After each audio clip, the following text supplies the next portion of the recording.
section. So here I can start off with down the middle. And then from here, I can show the anatomy as it was at the time of death. So everything is accurate, there's no rendering done. Since the cadaver was flash frozen, there were scans that were taken of the cadaver itself. And then from there, you can see the anatomy as it was at the time of the death. You can also isolate or annotate different parts of the system.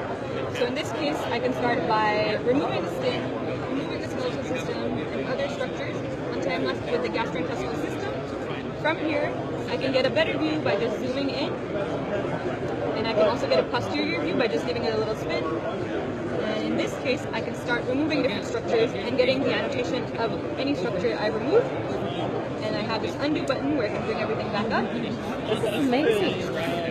And in this case, you can also have concurrent views of, let's say, the muscular system and skeletal system, and also start removing different areas to see regional anatomy and other types of anatomy as well at the same time. If you don't want to look at the anatomy as a whole, you can also see regional anatomy. So in this case, I have the female head and neck. To mimic something that you'd find in surgery, you can also do natural cuts. So in this case, I have an incision made, and you can also see the relationship between the skin, the fat, and other structures. And as I showed earlier, you can go ahead and also remove structures here and press this undo button. And what's interesting is these are actually the scans that were done from the cadaver. So everything you see here is what we saw at 0.6 to 0.8 millimeter thickness. And so each time I turn around, slide through these sections, I can see where you guys and you're not just limited to the head and neck, you also have areas like the brain, larger areas like the thorax and the abdomen, all the way down to the leg and foot. And what's most interesting to me is you can load in your own patient CT or MRI scans, and from there you can get a 3D model of what you're seeing. So here we have a post-operative scan of a patient with a brain aneurysm, and this is the actual CT that was provided.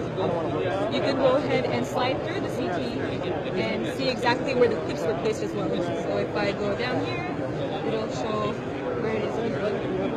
And same functionality as before.